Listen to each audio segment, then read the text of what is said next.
Almost 15 to 20 years నుంచి try చేస్తున్నాము. కానీ ఇంకా సక్సెస్ రాలేదు. అందరికీ నమస్కారం. మేము మేడా సిస్టర్స్.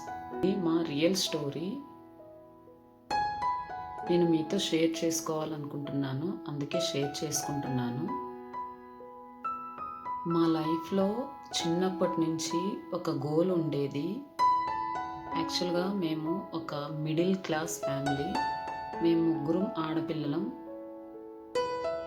మా నాన్నగారు ముగ్గురు ఆడపిల్లలైనా కూడా అయ్యో ఆడపిల్లలే అంటే ఈ రోజుల్లో అబ్బాయి అయినా అమ్మాయి అయినా ఎవరైనా ఒకటే అనుకుంటున్నారు. కానీ ఒకప్పుడు అమ్మాయి అంటే చాలా చాలామంది బాధపడేవాళ్ళు, చూసేవాళ్ళు కూడా అయ్యో ముగ్గురు ఆడపిల్లల అవునా అట్లా అనేవాళ్ళు. అలాంటి టైంలో కూడా మా నాన్నగారు మమ్మల్ని ఎప్పుడూ ముగ్గురు ఆడపిల్లలు అని చిన్న చూపు చూడలేదు, ఆయన బాధపడలేదు. మేము ముగ్గురం ఆడపిల్లలైనా మగపిల్లల్ని పెంచినట్లు ధైర్యంగా ముందుకెళ్ళేలాగా పెంచారు.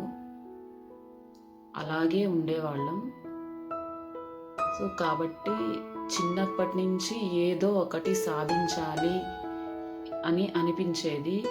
ఇప్పుడైతే చాలామంది యూట్యూబ్, ఇన్స్టాగ్రామ్, సోషల్ మీడియా ద్వారా సంపాదిస్తున్నారు. ఒకప్పుడు చాలా అంటే ఈ సోషల్ మీడియా లేనప్పుడు సంపాదించడం అనేది చాలా కష్టంగా ఉండేది. మనం బయటికి వెళ్ళి జాబులు చేస్తేనే కానీ సంపాదించలేము.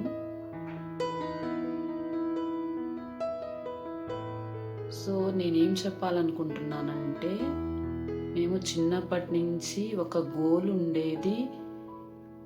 ఆ గోల్ ప్రకారం అంటే ఏదో ఒకటి సాధించాలి, మనకంటూ గుర్తింపు ఉండాలి, ఆడపిల్లలు అని వెనకబడి ఉండకూడదు, తక్కువగా ఉండకూడదు అనే ఆలోచన ఉండేది. అలాగే ట్రై చేస్తూ ఉండేవాళ్ళం ఏదొకటి. దానిలోనే భాగంగానే నాకు ఫస్ట్ చిన్నప్పటి నుంచే చెప్పాలంటే 8th, 9th నుంచే నాకు టైలరింగ్ తెలుసు. నేను బయటికి ఎక్కడికి వెళ్ళి టైలరింగ్ నేర్చుకోలేదు. నాకు మా అమ్మమ్మ జస్ట్ కటింగ్ చేయటం ఎలాగా, సిజర్ పట్టుకోవటం టెక్నిక్స్, అంటే ఇప్పుడు బాడీ మెజర్మెంట్స్ తీసుకునేవాళ్ళు టైలర్స్. ఒకప్పుడైతే ఆది బట్టలు ఇస్తే ఆది బట్టలు పెట్టి కుట్టేవాళ్ళు, కటింగ్లు చేసుకునేవాళ్ళు.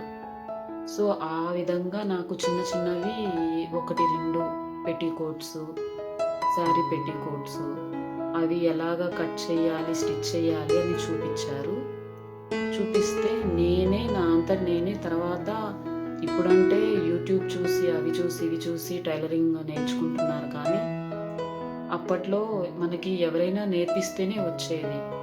కానీ నేను నా సొంతంగా నేర్చుకున్నాను. అంటే ఒకసారి డ్రెస్ మెటీరియల్స్ తీసుకొచ్చింది మా అమ్మ.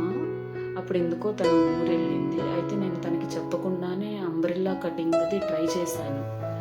చుడీదార్ కట్ చేశాను, కుడదామని ట్రై చేశాను, కట్ చేశాను, కుట్టాను, బాగా వచ్చింది. సో ఆ విధంగా నేనేంటంటే నా అంతట నేనే, ఇది ఎవరు నమ్మరు కానీ నేను చెప్తున్నాను కదా, నాకు బేసిక్స్ అయితే నేర్పించారు. ఎట్లాగా పెట్టి మార్కింగ్ చేసుకోవాలి, ఎట్లాగా స్టిచ్ చేసుకోవాలి అనేది నేర్పించారు నాకు. సో ఆ విధంగా నేను ఫస్ట్ టైలరింగ్ నేనైనా మా అక్క అయినా ఎవరైనా ఫస్ట్ టైలరింగ్ నుంచి అంటే ట్రయల్ స్టార్ట్ చేసాము సాధించడం అనేది. టైలరింగ్ అంటే జస్ట్ ఇంట్లో మేము ముగ్గురం ఉన్నాం, మా వరకు మేము స్టిచ్ చేసుకున్నా చాలు, బయట వాళ్ళకి స్టిచ్ చేయకపోయినా. ఆ విధంగా మా జర్నీ అనేది ఈ విధంగా టైలరింగ్ అనే దాని నుంచి స్టార్ట్ అయింది. బయట ఎవరికి స్టిచ్చింగ్ అనేది చేయాలి, సంపాదించాలి అనేది ఉండేది. ఒకసారి మా ఫ్రెండ్ అడిగితే ఏవో కొన్ని డ్రెస్సెస్ స్టిచ్ చేసి ఇచ్చాను అంతే. ఇంకా స్టిచ్ చేయాలని ఉండేది కానీ అంత అందరికీ చెప్పుకోవాలంటే అంత అదొక ఫీలింగ్ లాగా ఉండేది స్టిచ్ చేస్తాను అని. నేను అడిగేదాన్ని కాదు, నేను చెప్పేదాన్ని కాదు, నేను స్టిచ్ చేస్తాను, ఎవరైనా అడిగితే స్టిచ్ చేసి పెట్టేదాన్ని. కానీ నేను ఏ మిస్టేక్ చేశానో ఏమో, మనం చెప్పినా చెప్పకపోయినా మౌత్ అంటే ఒకళ్ళ ద్వారా ఒకళ్ళకి తెలియటం అంటారు చూసారా, ఆ విధంగా అయినా కస్టమర్స్ వచ్చేవాళ్ళు, వస్తారు చాలామంది. కానీ ఆ విధంగా కూడా నాకు రాలేదు, నా అంతా నేను చెప్పలేదు. ఎలా అయితే ఆ జర్నీలో నేను ఫెయిల్ అయిపోయాను. నెక్స్ట్ తర్వాత నేను నా ఎడ్యుకేషన్ కంప్లీట్, అంటే నేను గ్రాడ్యుయేషన్ చేశాను. గ్రాడ్యుయేషన్ అయిపోయిన డిగ్రీ ఫైనల్ ఇయర్లో ఉన్నప్పుడు ఒక ఎంఎన్సి కంపెనీకి డిగ్రీ వాళ్ళకు కూడా ఇంటర్వ్యూస్ జరిగినాయి.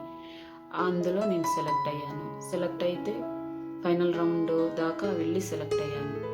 కానీ అప్పుడు సడన్గా రెసిషన్ వచ్చింది.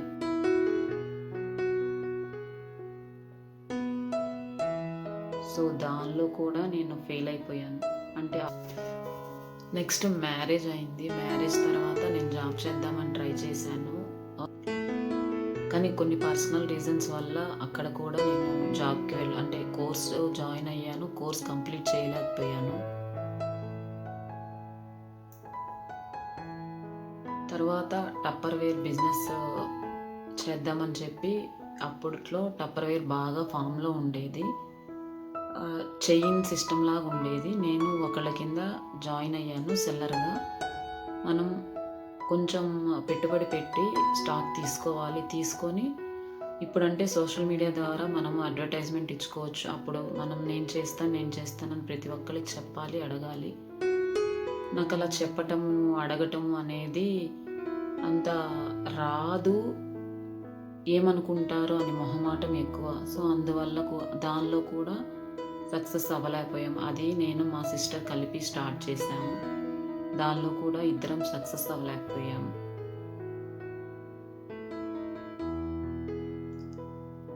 తర్వాత ఒక చిన్న స్టార్టప్ ట్రై చేశాము, అది కూడా సక్సెస్ అవ్వలేకపోయాము. ఆ తర్వాత కరోనా టైంలో యూట్యూబ్ జర్నీ స్టార్ట్ చేశాము ఇద్దరం కలిపి. ఒక కిచెన్ అండ్ కుకింగ్ ఛానల్ని స్టార్ట్ చేశాము. ఆ కుకింగ్ ఛానల్ మానిటైజేషన్ వరకు వచ్చింది. మీ అందరి సపోర్ట్ వల్ల 1000 సబ్స్క్రైబర్స్ అయ్యారు. Watch time 4000 hours watch time వచ్చింది. మానిటైజేషన్ వరకు వచ్చింది. మానిటైజేషన్కి అప్లై చేశాము. అప్లై చేస్తే అదేదో సిల్లీ రీజనో ఏం రీజనో కూడా కరెక్ట్గా తెలియదు. వీడియో దగ్గర మొత్తం చెక్ చేస్తే ఏ వీడియో వల్ల మానిటైజేషన్ రిజెక్ట్ అవ్వడం కాదు, ఛానలే సస్పెండ్ అయిపోయింది. ఛానల్ సస్పెండ్ అయిపోయిందో కూడా తెలియదు. మెయిల్ ఒకటి వచ్చింది. ఆ మెయిల్కి రిప్లై ఇస్తూ చాలా కాలం, దగ్గర నెల 2 నెలలు పోరాటం చేశాను. కానీ ఆ ఛానల్ తిరిగి రాలేదు. ఆ డిప్రెషన్తో చాలా కాలం యూట్యూబ్ ఛానల్ మళ్ళీ స్టార్ట్ చేయాలా వద్దా అనే ఆలోచనలో ఉన్నాను. కానీ ఇలా అయితే ఎట్లాగైనా ముందుకెళ్ళాలి, ఒక టైంలో గివప్ ఇచ్చేద్దామా అనిపించింది. కానీ అలా అయితే గివప్ ఇవ్వకూడదు, ఎలా అయినా సాధించాలని ఈ ఛానల్ స్టార్ట్ చేశాము. మీ అందరి హెల్ప్ వల్ల ఎలాగోలాగా సబ్స్క్రైబర్స్ అయితే వచ్చారు, వాచ్ టైం వచ్చింది, ఛానల్ మానిటైజేషన్ అయింది. కానీ ఇంతవరకు నేను ఫస్ట్ ఛానల్ మానిటైజేషన్ అయ్యి కనీసం 1.5 year నుంచి 2 years అయి ఉంటుంది. కానీ ఇంతవరకు మేము ఫస్ట్ పేమెంట్ అనేది తీసుకోలేదు. అంటే ఇందులో కూడా మేము ఫెయిల్ అయ్యామా అని మాకు డౌట్గా అనిపిస్తూ ఉంటుంది. ఎందుకంటే అంతగా వ్యూస్ అనేవి రావు, సబ్స్క్రైబర్స్ అనేది ఇంకా పెరగట్లేదు, అక్కడితో స్టాప్ అయిపోయారు. ఆల్మోస్ట్ 1 year నుంచి. ఇక్కడ కూడా ఫెయిల్ అయ్యామా అని అనిపిస్తూ ఉంది.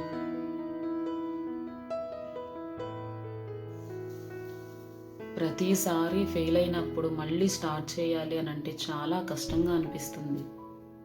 ఎందుకంటే మళ్ళీ స్టార్ట్ చేస్తే ఎలా ఉంటుందా, ముందుకెళ్తామా వెళ్ళమా అనే భయంగా ఉంటుంది.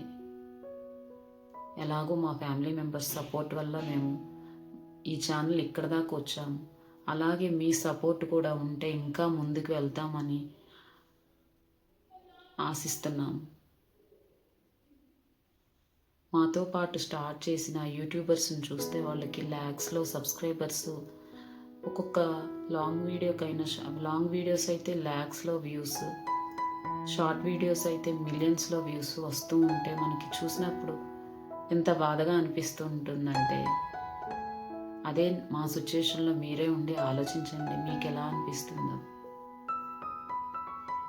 సో ఇక నుండి సక్సెస్ అనేది వెంటనే రాదు అని తెలుసు, కానీ సక్సెస్ అనేదే లేదు రాదు అని అనిపిస్తే ఎలా ఉంటుందో మీరే ఆలోచించండి.